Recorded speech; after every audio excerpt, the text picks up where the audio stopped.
Well, good morning. I'm Richard Bunch, and I'm the Senior Minister at Unity of Richmond, and I just personally want to welcome you to this service this morning. Our goal and our desire is that when this service is over, you will feel spiritually lifted up, that you will know that you are a spiritual being having a spiritual experience in the human condition. We believe in love, we believe in peace, and we believe in joy. And so thank you for being with us.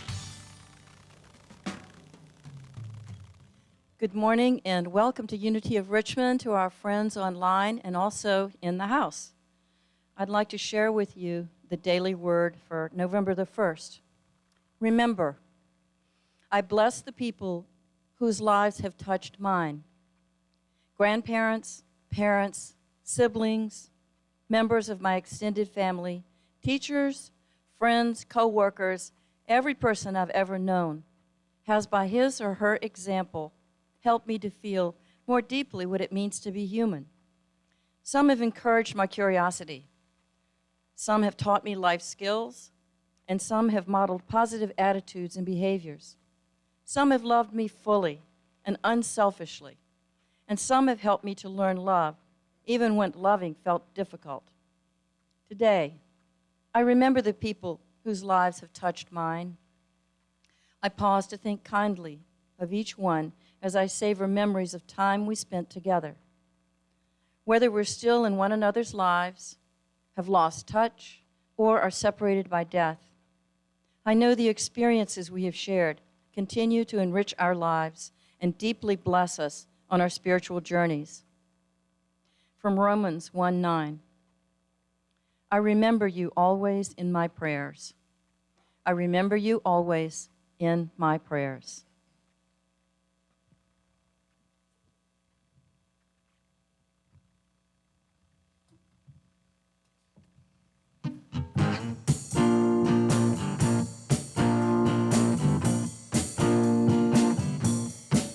When the night has come and the land is dark and the moon is the only light we'll see, no, I won't be afraid. No, I won't be afraid. Just as long as you stand by me. So darling, darling, stand by me. Oh, stand by me. Oh, stand by me. Stand by me. If the sky that we look upon should crumble and fall, or the mountains should crumble to the sea,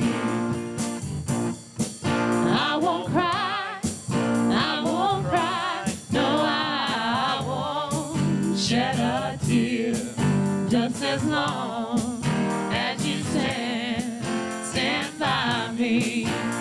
So darling, darling, stand by me. Oh, stand by me. Oh, stand by me. Stand by me.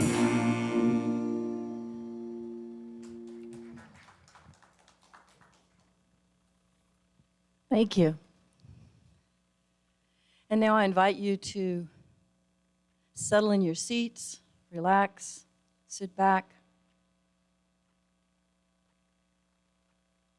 and hear my words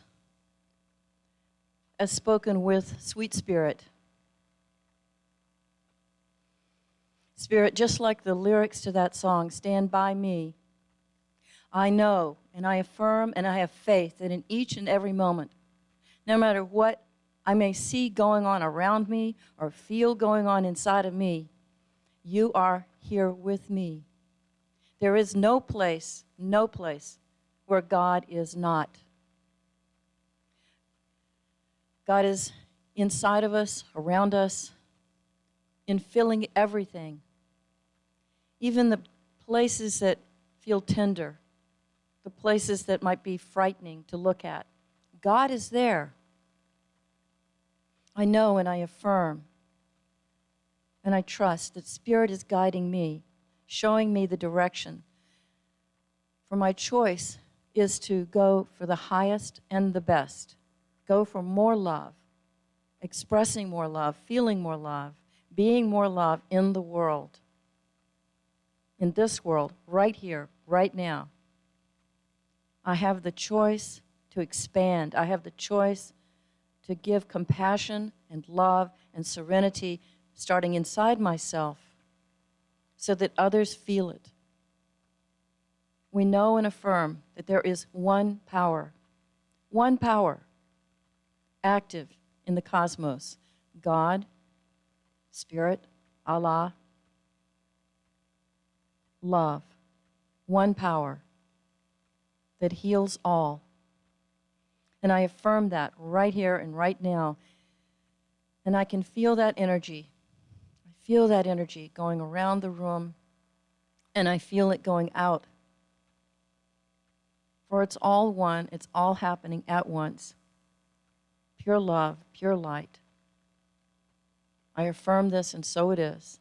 Amen. Thank you.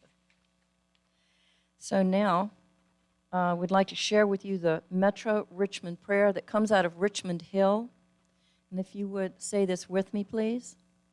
We pray for the public, nonprofit, and religious social service work and ministries in metropolitan Richmond, for all in need of social services, all social service departments, and case workers, for partnerships between the church and other institutions serving the needy. Amen. And now I'd like to share with you great opportunities. That is one of the benefits of this time, is having more time to actually focus on what we love. First is Swarupa Yoga with our own Deborah Woodward, Wednesdays, 9:30 to 10:45, 6:30 p.m. to 7:45 with Zoom. Contact Deb, and the phone number is on the screen. Next, we have a meditation live stream every Wednesday with our Reverend Richard, 6:30 p.m. through Facebook, Unity of Richmond. Volunteer opportunity.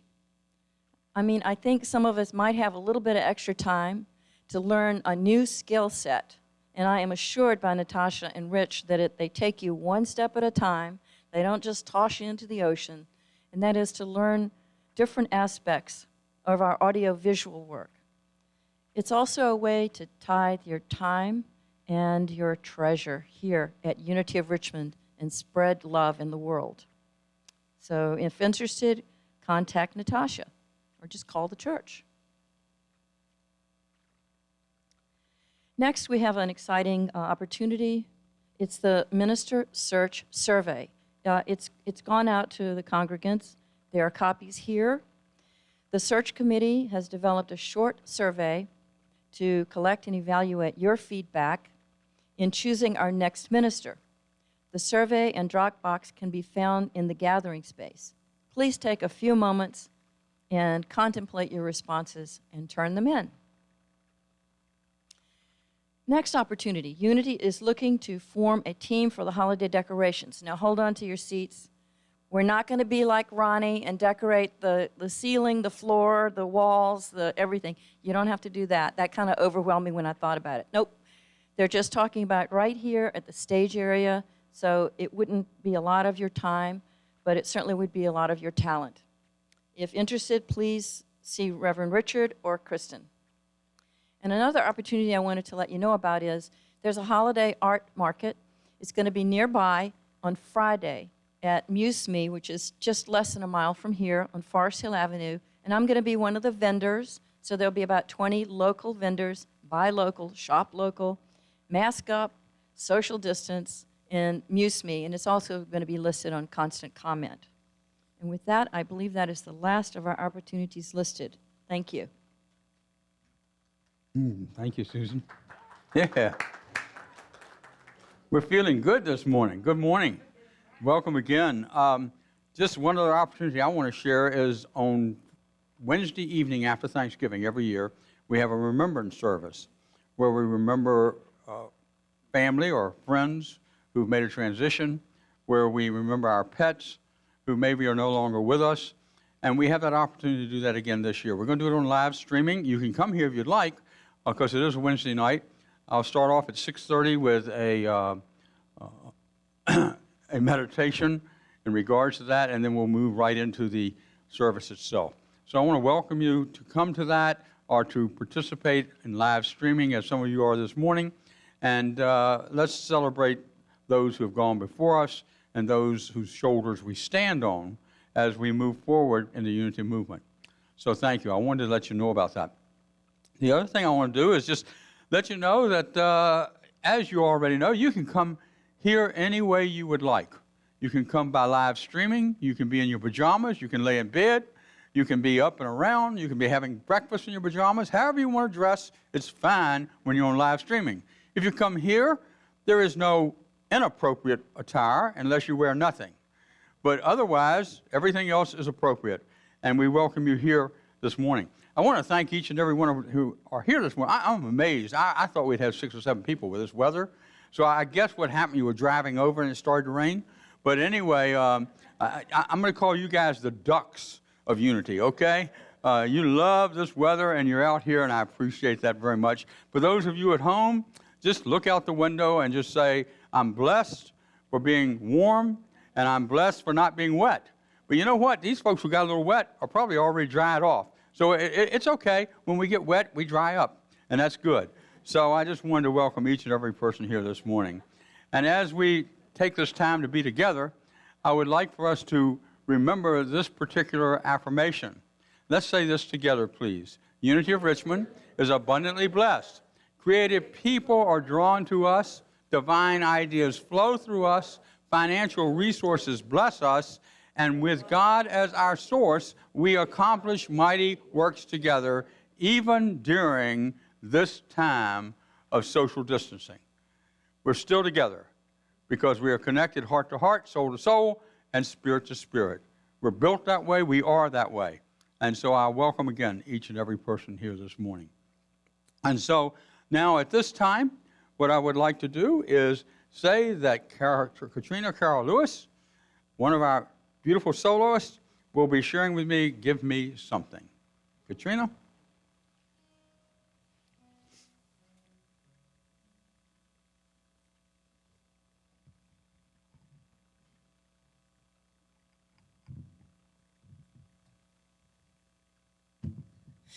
Good morning, beloveds.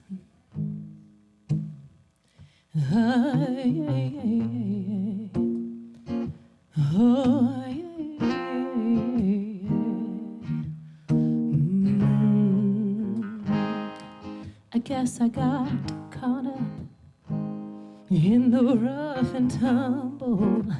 I didn't mean to cause no trouble at all, at all. I'm just so sick of the dream they're selling. It doesn't feel like heaven at all, at all. Give me something, give me something, give me something I can believe in. Give me something, give me something, give me something I can believe in. I fell in love with fear. Oh God, forgive me, have mercy on me, but it's not easy here. So please excuse the mess, but I just want to feel, I mean really, really feel it all, it all. So give me something, give me something, give me something I can believe. Give me something, please, God. I need something I can believe in. We got people who change their minds, and people who change their hearts with the seasons,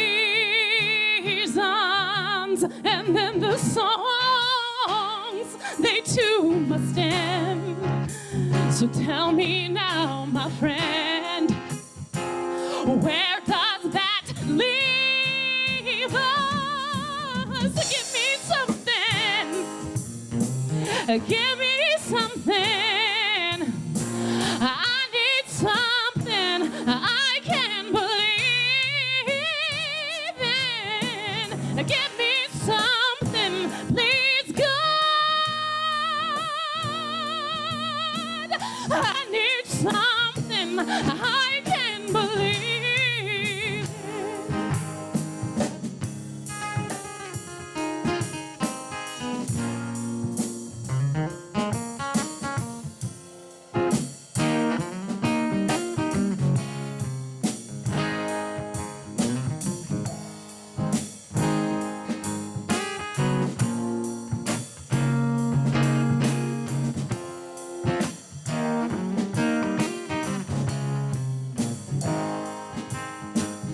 Give me something, give me something.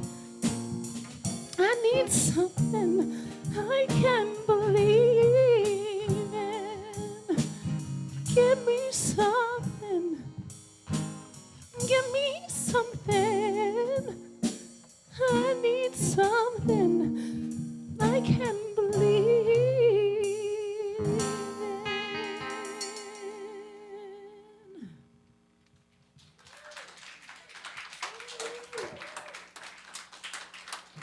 Goodness gracious. Hey, y'all, go vote, okay? Thank you, Katrina. And I want to give you something you can believe in. Well, good morning again. And this morning we are going to talk about a subject called Unlimited Forgiveness of a Radical Nature. And I first of all want to ask you for forgiveness if I talk too long. Because, you know, we can do seminars on forgiveness, we can do classes on forgiveness, and it's kind of hard to, I find, to just put it into 15 minutes or 20 minutes. So this may be going a little longer. And as we look at this opportunity, what we've been doing for the last few weeks is talking about this idea of living originally, living differently, living openly. It's a book by a fellow named Robert Brummett, Reverend Robert Brummett. He was an instructor of mine. He's a good friend of mine. And I happen to think it's the best book he's ever written. He's written some good stuff.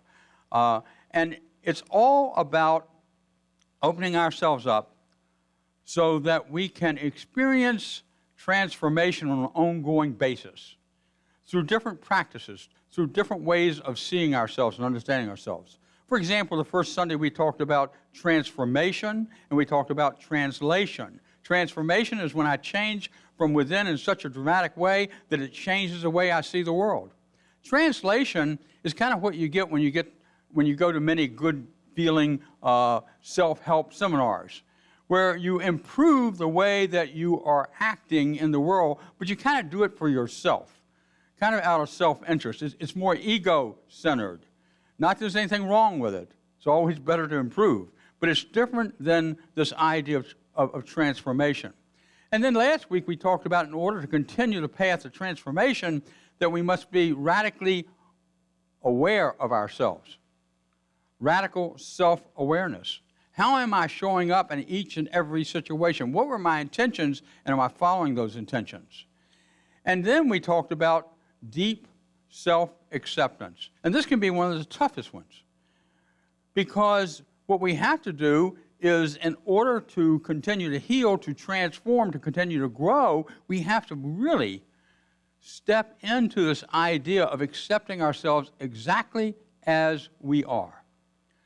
Now, in Unity, we teach that we are perfect the way we've been created, and that through a sense of separation, through being in the world, that we sometimes misunderstand that we are perfect, that we are created in the image and likeness of what we call God. And so we can be self-condemning. Most of us are at times. We can find ourselves lacking, we think, when really we aren't. All we're doing is going through life and learning more about ourselves so that we can be in the oneness that we are with that which created us. So this morning, as we talk about that, we look at this idea again of forgiveness. And what I want to do is just share a few verses of what Jesus said about forgiveness. For example, he said, if you forgive others, and that is really small, let me do this, I apologize. If you forgive others their trespasses, your heavenly Father will also forgive you. But if you do not forgive others, your heavenly Father will not forgive you. Jesus then went on to say later in the same chapter, or in the same Gospel of Mark, that when we are able to let go, whenever praying, forgive. For if you have anything against anyone, so your Father in heaven will also forgive you of your trespasses. I'm not going to do a metaphysical interpretation of this in a few minutes, so don't get too caught up in the way the language is, okay? And then Jesus also said that do not judge, and you will not be judged. Do not condemn, and you will not be condemned. Forgive, and you will be forgiven. And I think that one really sums it up, because what I think Jesus was talking about is that we are capable of forgiving ourselves, even when we condemn ourselves, even when we judge ourselves. And you know, you and I have been taught to judge. We live in a society that says these are the standards. And if you fall short of those standards, then you're not good enough. We're brought up as children thinking that. And so as we do our work, we're able to let go of that concept and to say, you know, I'm okay. I just have work to do. I'm here to do that work. I've been blessed with this opportunity to let go and let God work in through me, to understand that I am whole and divine. When the Bible talks about forgiveness, and it does it about 150 times. I also looked at the Quran. The Quran talks about forgiveness 234 times, the word forgive or forgiveness. And it has a whole chapter on forgiveness. The Bhagavad Gita is unlimited in the way that it talks about forgiveness because it uses different words, so there's no name, it's just numerous times over and over again. The Vedas, many times, are talking about the power of forgiveness, and it's important to forgive one another. We must become really radically aware of our desire for wholeness. I'm not talking about God out there. We in Unity believe that God is everywhere present, which means in here. And that when we go within ourselves, we are able to identify with that Christ, with that I am, with that power within us, the divinity within us, so that we are able to understand ourselves and we're able to forgive ourselves. We are whole. We are in oneness. We are soul to soul, heart to heart, as I said earlier. That's what we really are. But you know, things happen that get in our way. And one of the things that happens is stuff happens to us and we don't always let it go. We don't always forgive ourselves or others. And when that takes place, that creates that sense of separation. It's truly a sense of separation in the human condition we feel. But at the same time, it's not the truth, because we truly are already one with one another. We just have to remove any barriers to accept that and experience that. I want to share a couple of stories with you this morning. The first story is about two monks. And there's two monks who are on a walk, and they're on a path. And as you may or may not know, but Zen monks are not allowed to touch women. They are not allowed to embrace women. So they're not obviously unity, okay, where we all hug each other, but that's what their belief system is. And these two monks come to a river. And when they get to the river, what happens is that there's a young woman there who wants to cross the river, but she's scared to death of the water. One monk, staying true to tradition, do not touch a woman, goes across the river. The other monk thinks about it. He said, would you like me to help you across the river? She said, yes. So he picks her up and carries her across the river and puts her down. The two monks leave, and they're out about an hour or so walking. And the monk who did not touch the woman said, shame on you. The monk said, what do you mean? Well, shame on you for touching that woman, carrying her across the river. That's against our beliefs. How could you do that?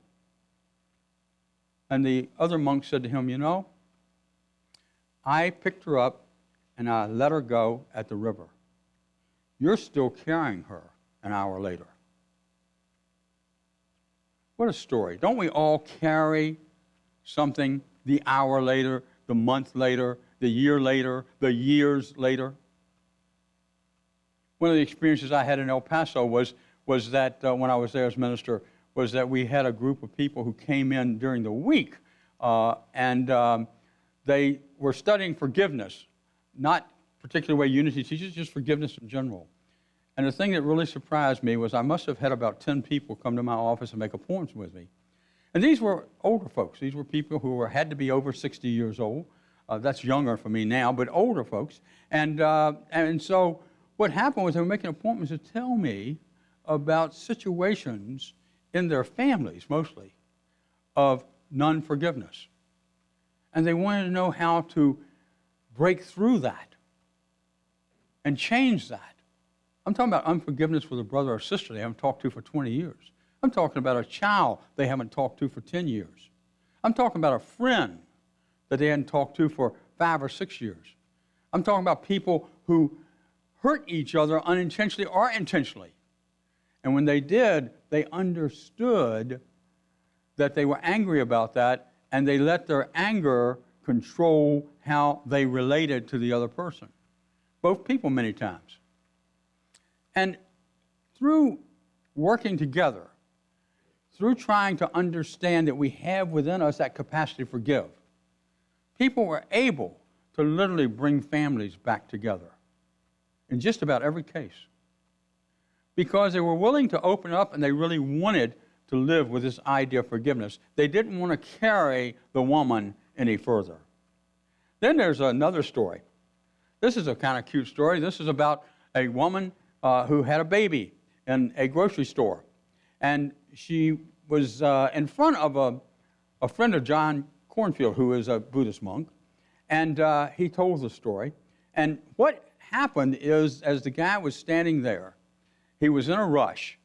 And the lady in front of him had this baby. And then she stops after she gets her order, and the clerk fusses all about the baby, touches the baby, all excited to see the baby, like she'd never seen a baby before in her life. And this guy is sitting there going, I got an appointment. I'm rushed. Come on, get going with this thing. What's the matter with you? And then he starts to get angry with her, gets upset. Then as the other woman is ready to leave and takes the baby, she turns to him and says, oh, I'm really sorry that I held you up, but this is the baby's mother here, and her husband died a few months ago, and she has to have 2 jobs, and this is the only way she can visit the baby. Now, can you just for a second imagine how he felt? Yeah, okay? We've all done that at times. Not understanding the situation, we become angry, we start to judge, we even start to condemn sometimes. This guy said, I was getting ready to go get the manager because I thought this woman ought to be terminated. But when I found out the truth, it changed my perspective. And it didn't take anything for me to let go of that stuff. Now, that's the easy situation. When we start to understand the picture and understand what's really happening, we can make those agreements. The third story I want to share with you this morning about forgiveness is from the movie Mission. I don't know how many of you saw it. It was Jeremy Irons and Robert De Niro. It's about a story that takes place in South America, with the Guarani people. The Guarani people live way above the tall falls, the Iguazu Falls, and there is a Father Gabriel, who's played by Jeremy Irons, and he comes to that place to convert these people. And while he's there, he runs into a man by the name of Mendoza. Mendoza was played by Robert De Niro. Mendoza was, in essence, a slave trader. He would capture the Guarani people and take them down into the villages and put them to work as slaves, even for the governor, for example. So that's how he made his living. That's what he did for a living. Then what happens is that Robert De Niro is beginning to feel some guilt for that, and then one day he walks into his home and he finds his wife and his brother in bed together. And so what he does, he kills his brother. He thought that was justified at first, but then he starts to go into the sense of guilt, this huge sense of guilt over what he had done, and also the fact that he was a slave trader. It all came together at one time in his mind, in his heart. And so he was working on this. And so he went to see Father Gabriel, and Father Gabriel said to him, "You need to do penance. And you need to figure out something really difficult so that you can learn how to forgive yourself and let go of this guilt." And so Robert De Niro decides that he will climb the falls. Next to the falls, he will climb those rugged rocks, and he will carry with him a great deal of weight, mostly metal and cement blocks. So he puts those over his shoulders, and he goes up the mountain. Comes back down and does it again. Comes back down and he does it again. He's now getting beat up on the rocks. He's bleeding. He's hurting. He's in great pain, but he continues to do it. And every time he feels more guilty, not less guilty. And he's wondering, is this going to work? And then he climbs up one more time. And when he gets to the top, there is a Guarani warrior standing there, looking down at him. The warrior knew who he was. And he knew the warrior knew who he was. And he figured, well, this is the end of me, because the warrior had a huge machete in his hand. And so Mendoza, Robert De Niro, puts his head down, ready to die. And he feels the blade coming at him, and wham! And all of a sudden, what happened was all of the ropes were cut by the machete that held all the iron and held all the weight. And Robert De Niro looked up into this man's eyes and started to cry. Because when he let go of the weight, he was able to forgive himself. And as he cried, the warrior started to laugh. And Robert De Niro, Mendoza, begins to go from tears into laughter because he felt free at last. And the warrior knew that he felt free. That's what can happen to you and me. When we have a real big burden, when we have all that metal, all that concrete, all that weight that we're carrying around because we're not willing to forgive ourselves, it's then that the friendly warrior, so to speak, within us shows up.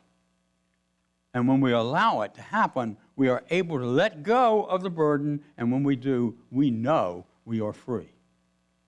That's what forgiveness is all about. Freeing oneself from bondage. Freeing oneself from misunderstanding and the judgment you hold against yourself because you are judging or condemning somebody else.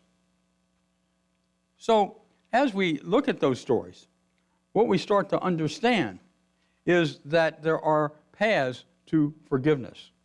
These paths to forgiveness, for example, are as you see here. First of all, we have to see a need of forgiveness. And if you want to look at that, look at your screen of life and pick a person or a situation and say, how do I feel about that? And if you don't have any emotions to it, then there's no forgiveness to be done. But boy, if you respond to it in any way whatsoever, there's probably some work to do. Now, if I were to suggest it, I would suggest start off with the small stuff. and then build up to the bigger stuff. Don't start with the hardest thing that you have in your life to forgive. You need a little practice first sometimes to get there. Then the second thing it says is be willing to forgive. So if one is not willing to forgive, you need to put it off until you are willing to forgive. Nobody can convince you that you need to be willing to forgive. You have to convince yourself. The third thing is to ask for help when you need it. Remember Mendoza went to Father Gabriel and asked for help. And he gave him help. And then we need to give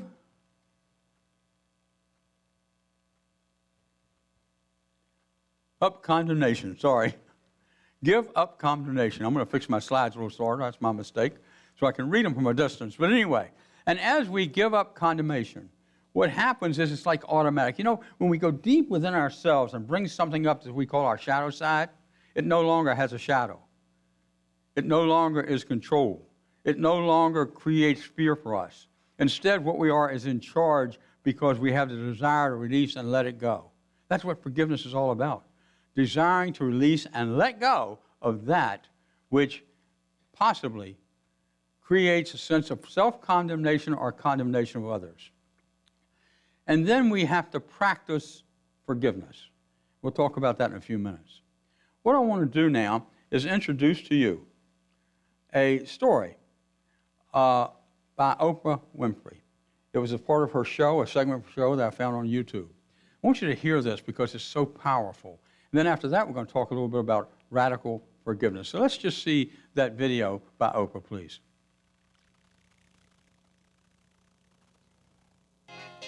That is aha. That's an aha moment. I always love those moments on the Oprah Show when somebody said something that made us look at life in a completely new way. Well, the little hairs on my head rose when you said that, so I know that was a bing, bing, aha moment. There are little bing, bing, bingers going on right now. Yeah. Bing, bing, bing, bing. Anybody binging? After 25 years and more than 30,000 guests, that's talking to a lot of people, it was one man's definition of forgiveness that changed my life. Gerald, you mentioned that the secret to really finding true happiness is forgiveness. What do you mean by that? It really means letting go of the past. It really means letting go of our perception that we need to hold a grievance the rest of our lives, that if we really want to hold on to grievances, we'll never really be happy. It's really a willingness to see the person in the light of love rather than in the action that happened. So it's really changing the perception, and it really means letting go of the past that we thought we wanted. You know, we can't really change that past, so it means really releasing the negative perception of it and coming back to the present. That was a transcendent moment for me, bigger even than an aha.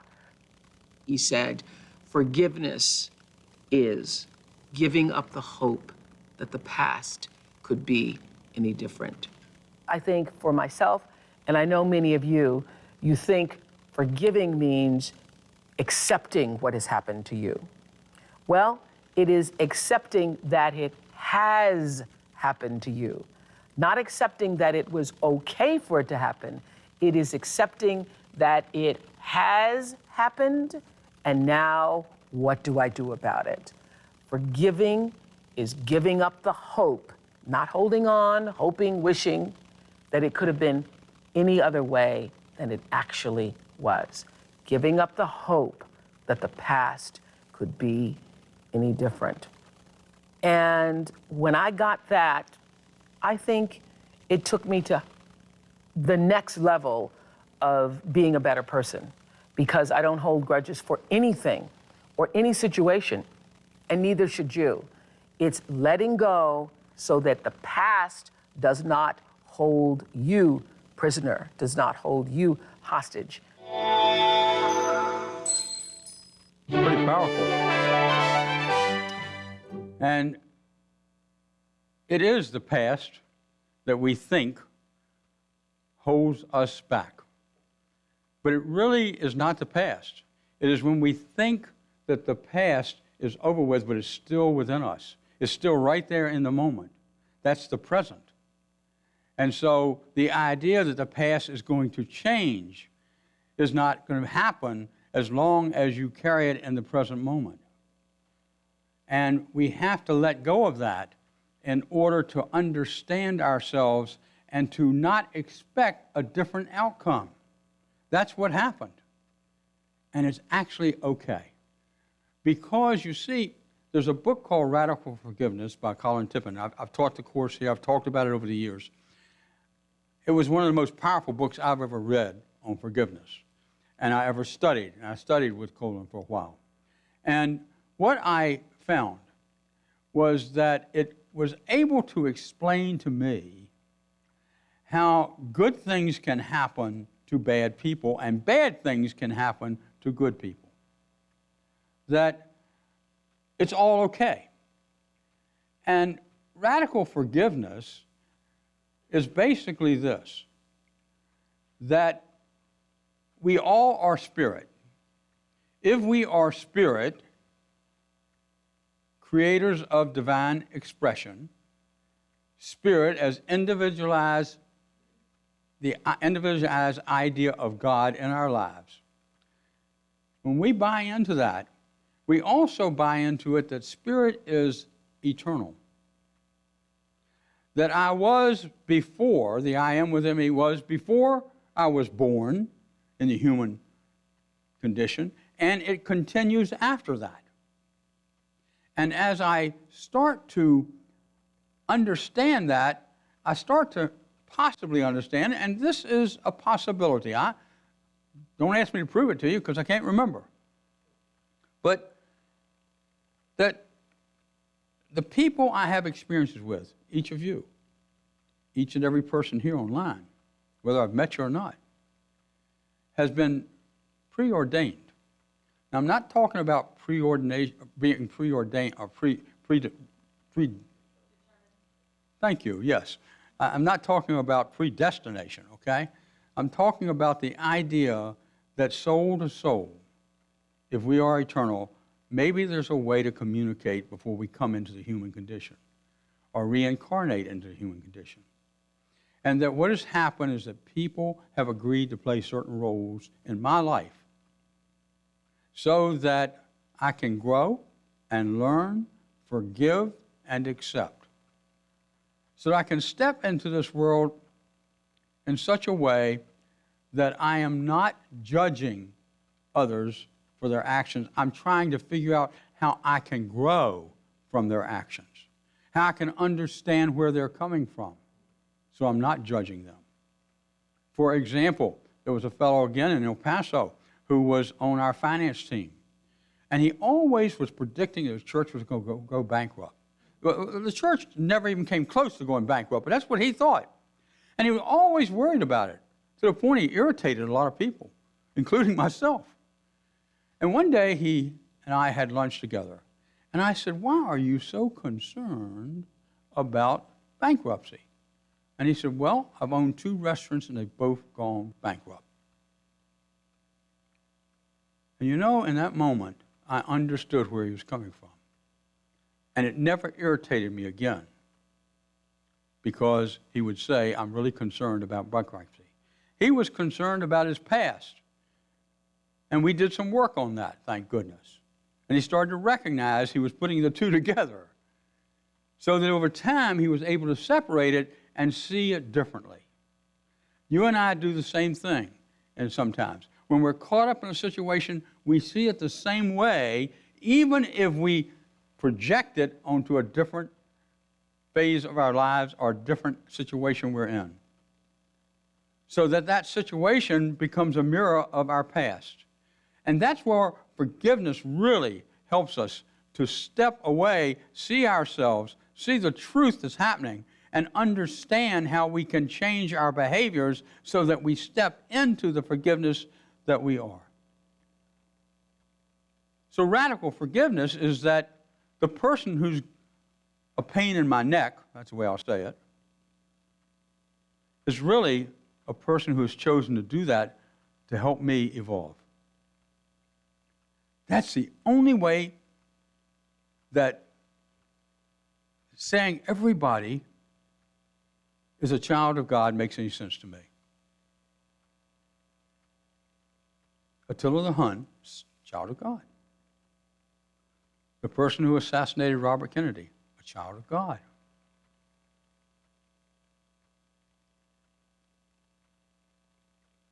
Hitler, obviously, a child of God. How could that be? Well, radical forgiveness at least gives me an answer and an understanding of that,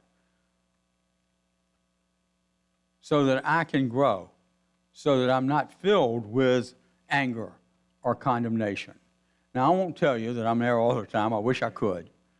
But at least I think what happens when I'm aware of it very quickly, and I start to do the work. And the work I'm talking about is reminding myself every day of who and what I have to forgive about myself and anybody else if I feel that way. And to practice meditation in such a way that I'm willing to go into that time to share and to grow and to forgive. Some people will say, is judgment, you talk about judgment, Richmond, and is judgment negative, or is it necessary in today's world? I'm not talking about the lack of accountability. I'm talking about the lack of condemnation.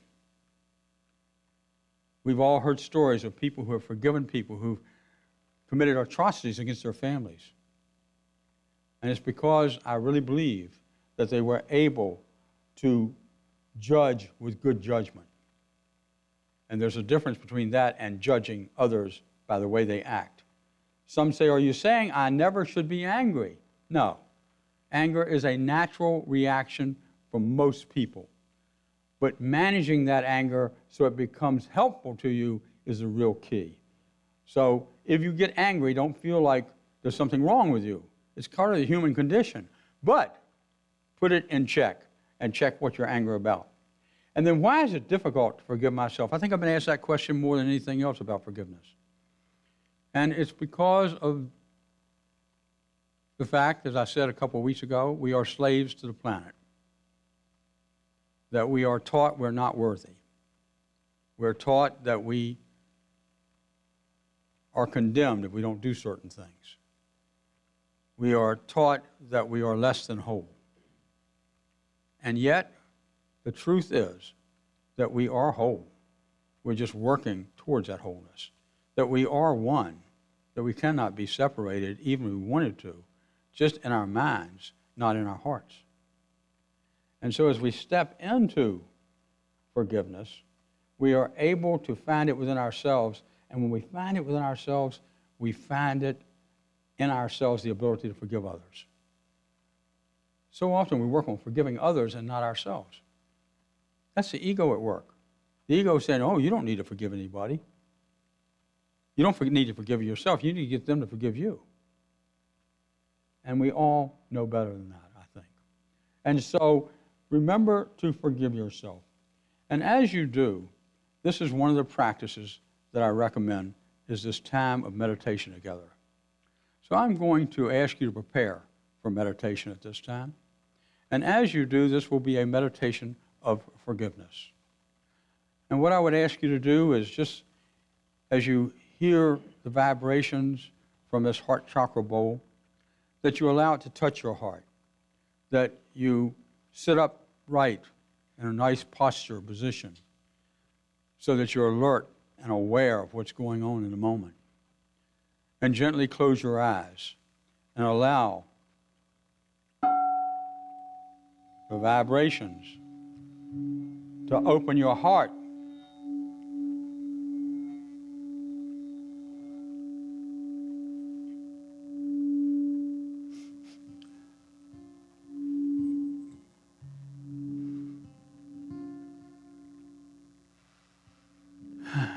So this morning, I want to guide you through a meditation on forgiveness. A meditation that may ask a lot of you. Time when you become comfortable with your breathing, very much aware of your breathing. a time when you are comfortable with your feelings and you are very aware of your feelings. And so as we sit for a moment preparing ourselves for this opportunity of forgiveness, just be in the silence and consciously feel your heart opening up, and that the love that comes from within is now totally surrounding you, holding you, and even if you would like, put your arms and hug yourself, knowing that is the love of that which has created us, the love of divine, surrounding you, holding you, and loving you in this moment.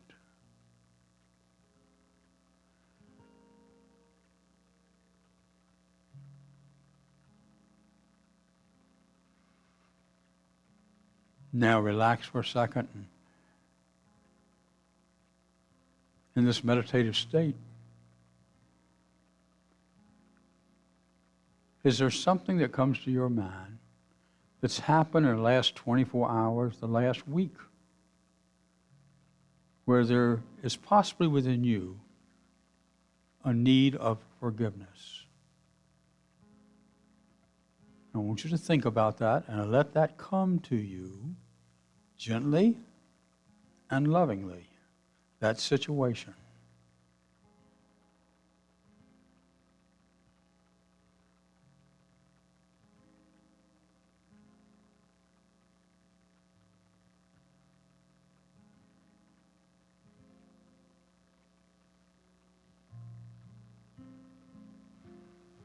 Maybe it was a small incident, but you're still holding it. Either you're holding some guilt or you're holding some blame.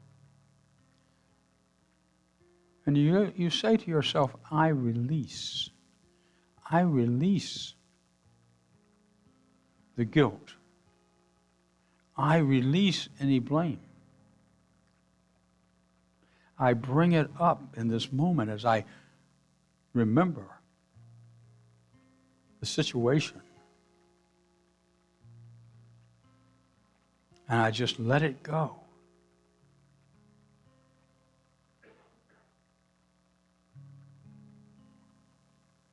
And I hold myself in the truth of love itself.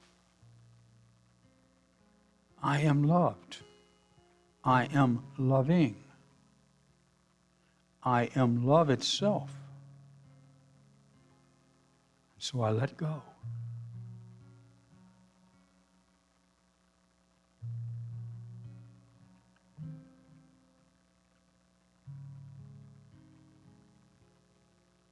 And now as we go a little deeper,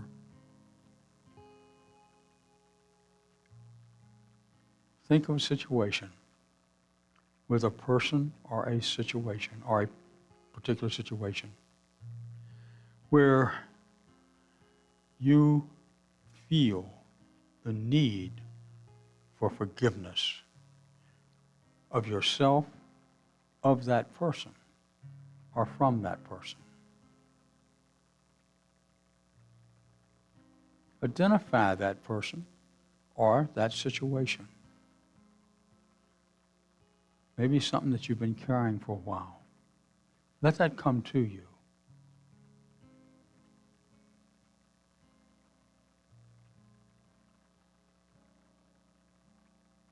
Let yourself be in this moment. And breathe.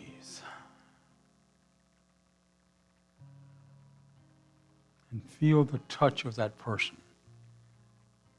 Feel the emotions around the situation.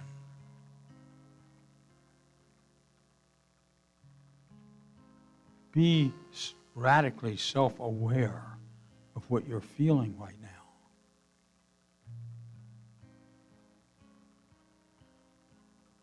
And then ask yourself, am I willing to let this go?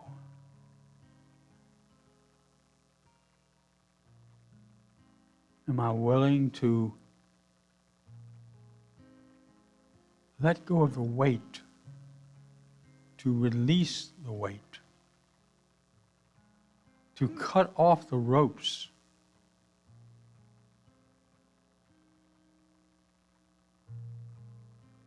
And say, yes, I forgive. Yes, I accept forgiveness of myself.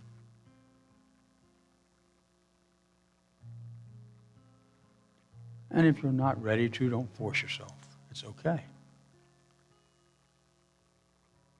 Just come back to this time, this place at another time as you practice the process of forgiveness.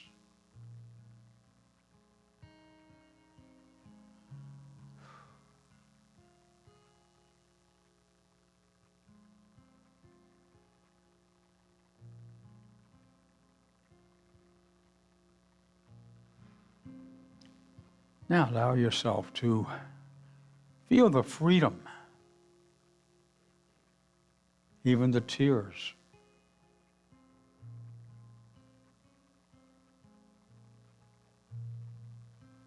As you step into this moment of transformational forgiveness.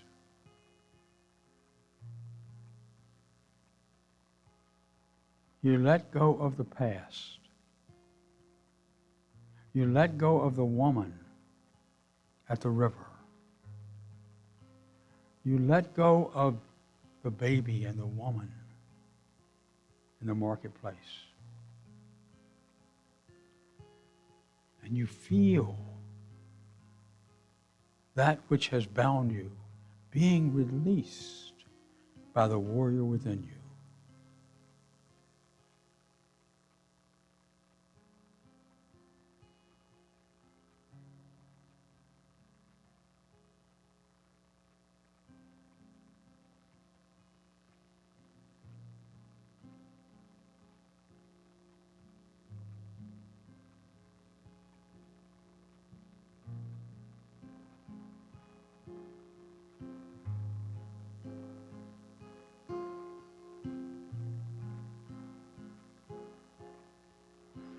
Now remind yourself that it's okay if this situation or this person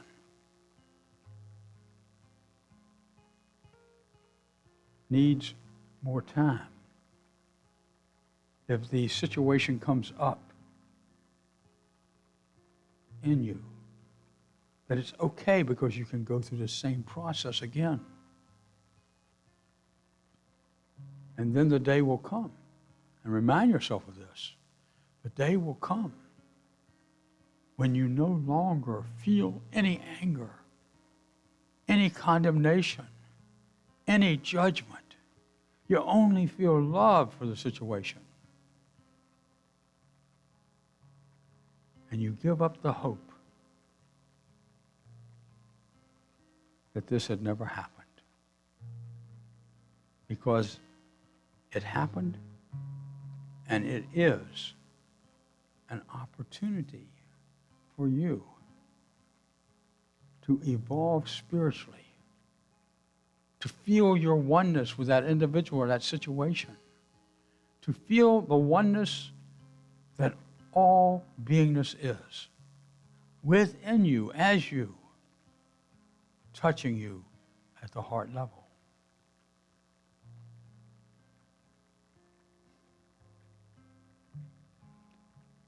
And so now we just take this moment to come back very slowly to this now moment. Hopefully transformed. Hopefully freer. Hopefully more evolved. And so it is. Amen.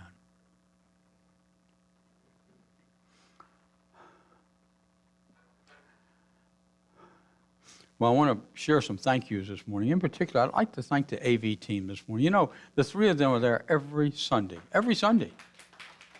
for months now. And you saw that little ad, and if one of you would just like to learn how to push buttons on a board so they get the right, perfect sound. If one of you would like to really get into it and figure out how these cameras work and how you mix and move everything together, if one of you would really love to learn how to do PowerPoint on Proclaim, it's all available. You just show up once a month. Go through the training and then show up once a month. And that would give these folks a break, and I'd appreciate that. The other thing I want to appreciate this morning is our music team. Katrina, thank you. She's on the way out or in, I don't know which. And Forrest and Ryan, thank you guys, okay? Beautiful job. Thank you for that meditation music. Quite beautiful. And then Heather and Armand, thank you. Stand by me, I will, and you will. So thank you so much, guys. And I thank each of you ducks who came out this morning to be with us. And just quack a little bit with each other from socially distanced position, that's okay. And thank you again for being here this morning. So now I want to just honor the gifts that are given. There's a little tub over here where you can drop a check or money, whichever you'd like. That will be counted later. You can also go to 77977 and then put in Unity of Richmond, and you can make a contribution there. You can make a contribution on Facebook. There's just lots of ways you can give. And I do appreciate, and we all appreciate, the consistent givers in our congregation. During this time, your consistent gifts have made all the difference in the world. Most churches have had to cut their payroll or cut the percentage of income for all their employees. We have yet to do that. And I hope we don't have to. But it's because of you guys, because of your consistent giving and all of you giving out there that makes the difference. So thank you. So let's say this together. Let's give this prosperity blessing. Divine love, expressing through me, blesses and multiplies all that I am, all that I have, all that I give, and all that I receive. I am grateful.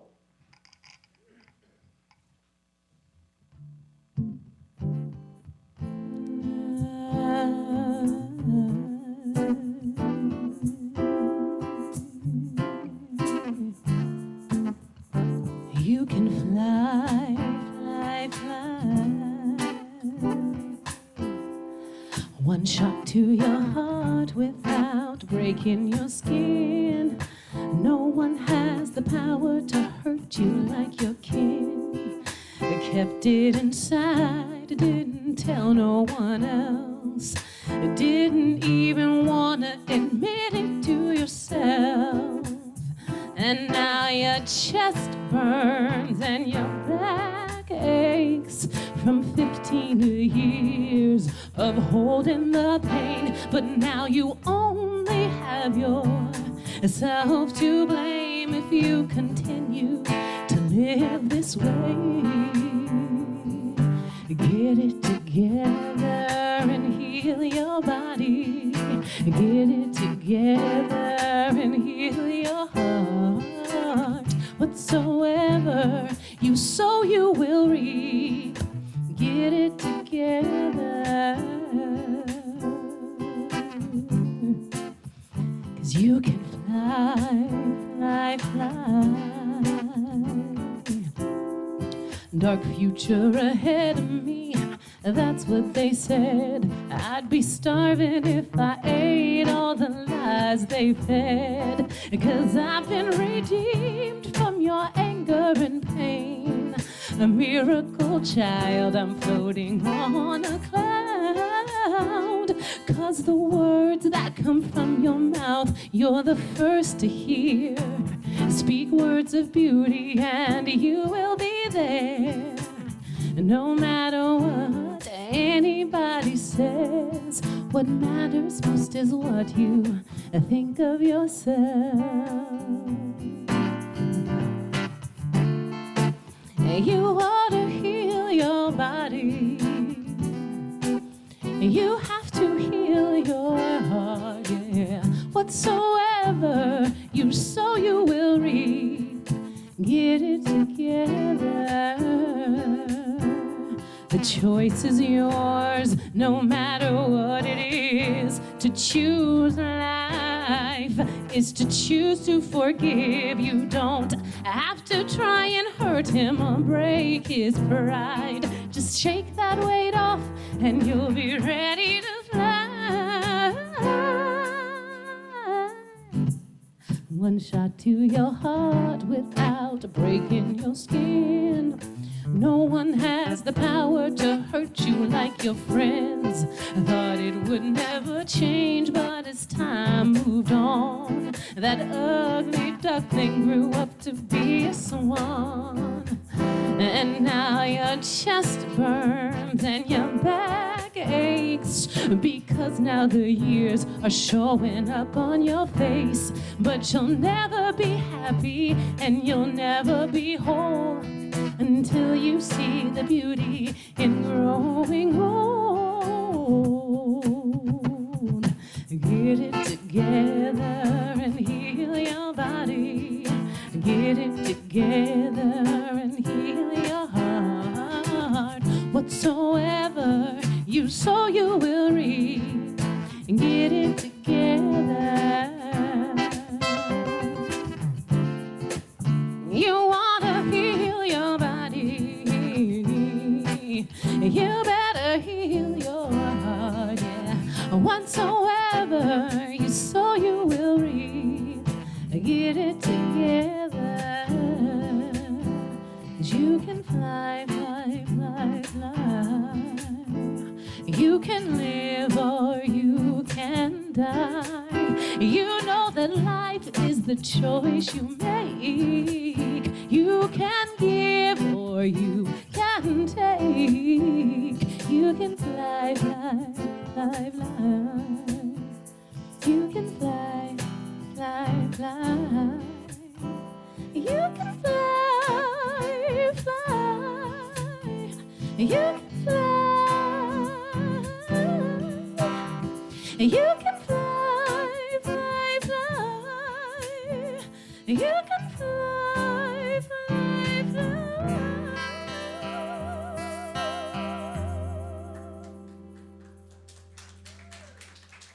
Thank you, beloveds. Stand right over there. Thank you. And I'll stand right here. Come right up here. Okay. Come on. Just stand right there. So that you don't have to forgive me, I want to thank you. I want to thank you for being here this morning, for your beautiful opening prayer, for your presence, and for your support every month, okay? Thank you so much. Okay. Yeah. Thank you. That was funny. Thank you. Now we bless these gifts, and together we say, we give thanks for the gifts that support our mission of creating a spiritually awakened world. And now if you'd like to stand, we could sing the song together. Prayer for protection.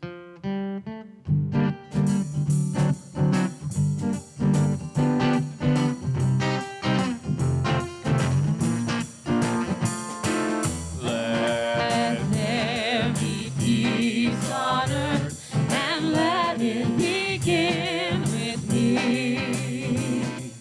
Let there be peace on earth, the peace that was meant to be, with God.